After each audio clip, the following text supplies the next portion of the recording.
I want to focus for a moment on the art of doodling. That's what we called this sort of art back when I was a child. Now we usually use the term Zentangle. These are small patterns, doodles if you will, or tangles of lines created in sort of a meditative way, in a repetitive style, in small areas that give a very high graphic definition. There's no right or wrong with Zentangles except for the fact that we don't scribble or make something that looks messy. We try to make something that looks neat, refined, and very graphically black and white, at least to start with.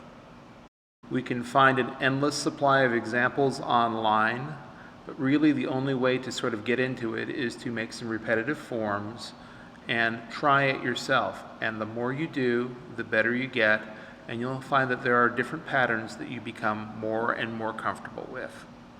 These doodles can exist on their own, or they can be part of a larger piece.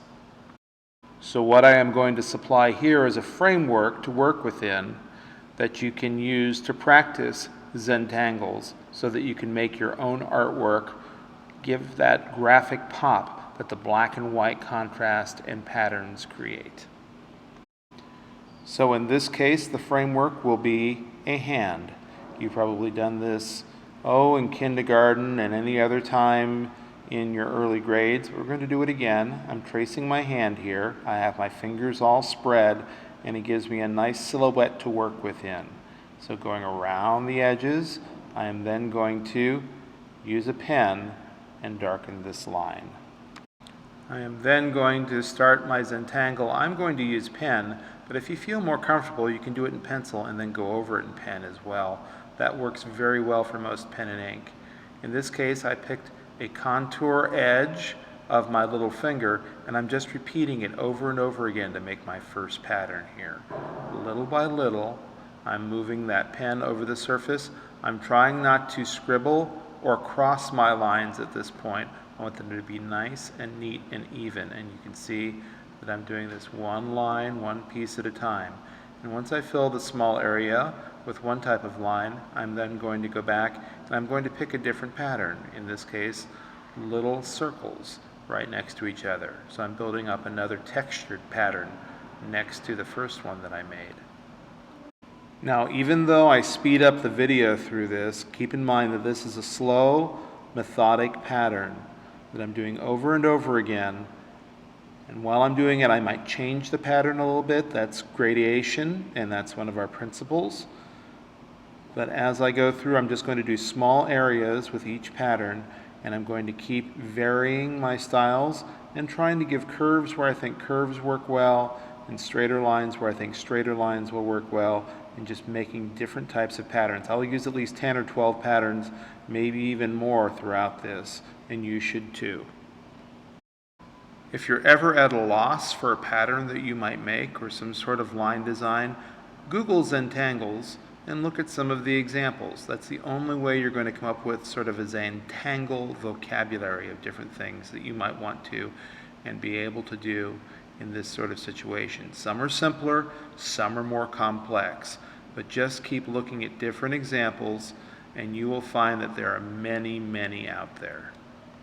At this point, you are developing your Zentangle vocabulary. It's not a vocabulary of words, it's actually of muscle memory and ideas. I'm jumping ahead here now to when I have the Zentangle lines finished, and I want to make this picture really pop. So I'm going to juxtapose a wash of paint in different colors against this black and white image. Now the word juxtapose means to put side by side for comparison.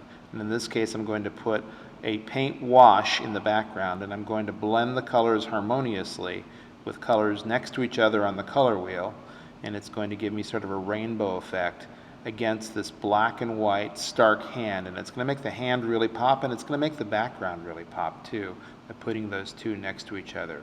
Two very different techniques. I'm using a wet on wet technique, so you see that I put down water first, and I'm going to start putting paint into the wet surface, and keeping it wet as I go, because this is not watercolor paint, this is acrylic, and if it dries I'll get edges, but if I let it be wet all the way through, it'll look a lot like watercolor when I'm done. You can see here that the image is already starting to pop, and as I go around the color wheel I'm blending analogous colors. Those are next to each other on the color wheel so that I will get harmonious blending, and I'm creating harmony in the background, and it's creating emphasis in the picture as I juxtapose, once again there's that word, the color against the black and white. Now, while Zentangles are usually in black and white, they don't always have to be, and quite often they have pencil in them to give it a gray tone. So I'm going around some of these designs and I'm going to gray some of them down, and I'm going to leave some of them white so that they pop to the surface. The darker I make the area, the more into the page it looks like it will go. So I'm going to be creating the illusion of depth in some of these areas. And then eventually I want to go in and I want to shade this hand with a shadow on one side of all of the fingers and the arm, even on top of the Zentangles, to give it another feeling of dimensionality, another layer of reality in the unreality that we have created. So here's my base criteria. My hand fills the page. I have a minimum of 10 different Zentangle patterns. I probably have 30. Colorful background, and that's a wet on wet wash that you saw me do. And also you can use colored pencils if you want to, but pencil details, and then I put form shading on the hand as well. For other challenges you can add other things like claws and wristwatches, etc. You can see I could put a ring in this picture. Before I draw this to a close, I want to point out also that Zentangles by their very nature are black and white and have inherent values all their own. They also, whenever you create a line on a surface, create surface lines, so be aware of the directionality of the lines that you create. I expect that you will use this knowledge in the future to create those types of surface lines and those types of values across other surfaces.